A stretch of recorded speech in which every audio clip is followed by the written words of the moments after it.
Welcome to Knowledge for Greek Myths. We are on our last and final lesson of Greek myths today, where we are going to be talking about Atalanta and the golden apples.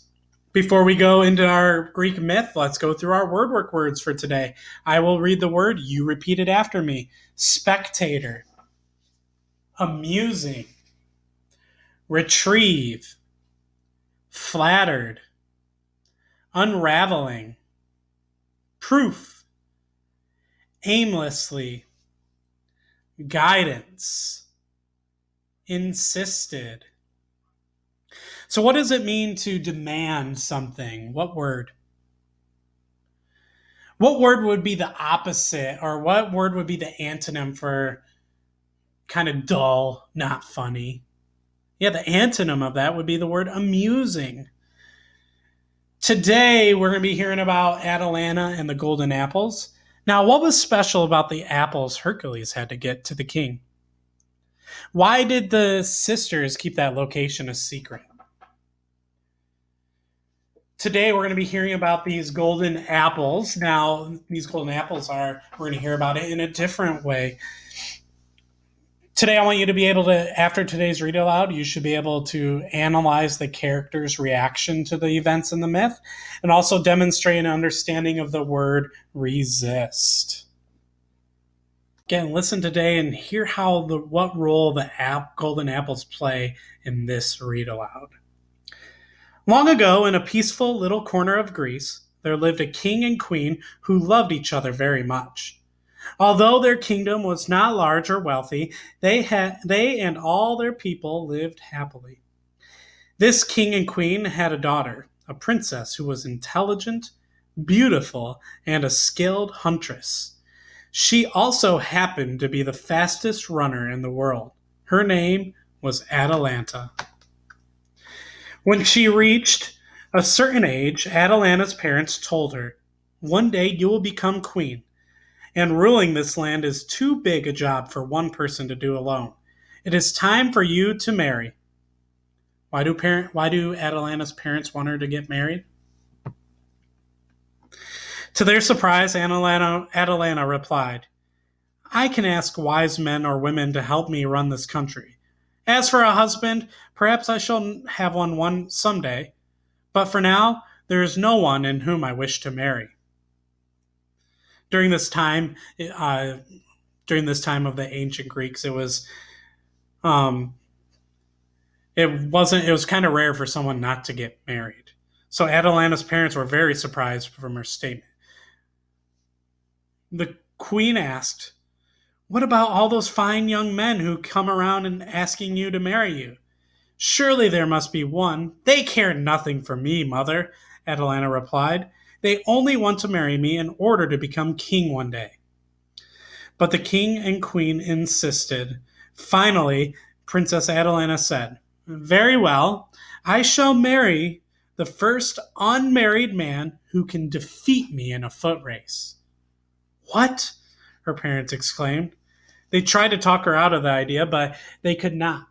So, at last, they agreed to her terms and sent word throughout the land. What are Atalanta's terms again? Do you think any man will be able to defeat Atalanta, the fastest runner in the world, in a race?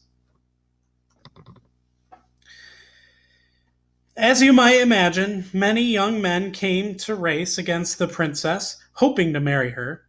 She easily defeated every single one, enjoying herself tremendously.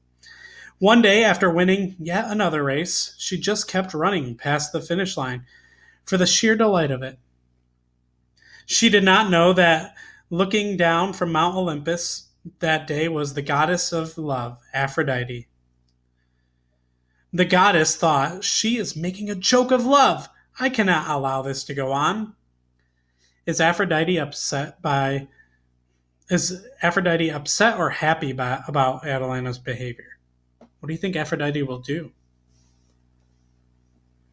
Now, at that same moment, a young man was walking along the same road upon which Atalanta was now running. The young man was a brave adventurer called Hipponomies. He was just returning from a long sea voyage, so he knew nothing of the princess's challenge. As Hipponomies walked along, he glanced ahead and saw the most beautiful young woman he had ever laid his eyes on, running his way at an unbelievable speed. It was Atalanta, of course. And as Hipponomies was looking at her, the goddess Aphrodite was looking at him. Turning to her son, Eros, Aphrodite said, "Go, shoot an invisible arrow of love into Hipponomies' heart, so that he will fall in love with Atalanta." So Eros did as he was told, and Hipponomies instantly fell in love with Atalanta as she ran by him. He thought, "I've never seen such joy on a human face. I would not have thought it possible, but I believe that I have fallen in love with her." At once he began to pray to Aphrodite for help, which is what the goddess had planned all along. She appeared before Hipponomies and told him that he must outrace Atalanta if he wanted to marry her. "But this is impossible, my lady," Hipponomies told Aphrodite. "I am a very fast runner, but I have never seen anyone move as fast as Atalanta does."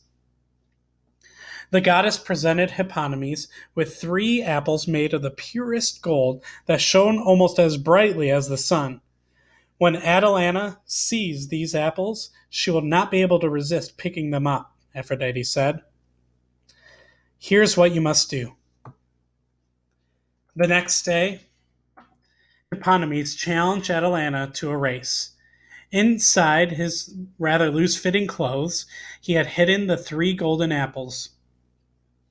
Before the race, he told Atalanta, "Your Highness, I want you to know why I am racing against you." Atalanta answered, "In order to marry me, a princess, and become a king someday." Is Atalanta correct? Is that why he wants to race her? To become king? To her shock, he replied, "No. In order to marry the woman I love. She just happens to be a princess." Then he walked to the starting line while Atalanta thought, "There's something different about this one." Still, she took her place next to him. A moment later, the race was on. Atalanta began to pull ahead almost at once, but Hipponomies drew one of the apples from inside his clothing and tossed it ahead of her, a little off to the side. The moment Atalanta saw the apples, she had to have it. She turned and went after it. After she picked it up, she saw Hipponomies ahead of her, and losing no more time, she took off like a deer. Soon Hipponomies heard her footsteps closing in behind him. Drawing out apple number 2, he held it up so she could see it and tossed it back over his shoulder. She turned right around and ran back to get it, while Hipponomies ran on.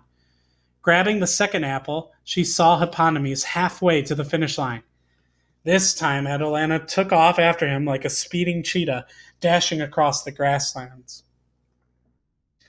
Soon, Hipponomies could hear her rapid footsteps getting closer, and he took out apple number 3 and threw it into a nearby field of tall grass. Of course, Atalanta went after it, hunting through the grass for the golden apple, while Hipponomies kept running. This one she held in the palm of her hand as she returned to the race. In all of Atalanta's life, she had never run as fast as she ran then. Her feet seemed to not touch the ground. Faster and faster she moved, and closer to Hipponomies she came. He told himself, "Don't look back or you might lose a step." Now she was only 3 steps behind him. Now 2. Now just 1. And then she thought to herself, "Would it be terrible if I did marry him?" And as she thought that, Hipponomies gained a step and crossed the finish line before her. What happened after that? Well, I am glad to say that Atalanta kept her word and married Hipponomies, and I'm even gladder to say that she had been right. There was something different about him, and soon she loved him as much as he loved her. Hipponomies never minded that Atalanta could outrun him. He was happy just to be the one running with her. So, what makes Atalanta special or different from others? How does Atalanta react to her parents' desire for her to marry? Hipponomies, he finally beats Atalanta in a foot race. How does he do this? How does Atalanta feel at the end of the story compared to how she was feeling while racing the other boys? Our word work word for today is the word resist. I will say the word, you repeat it after me. Resist. What two sounds is the letter S making?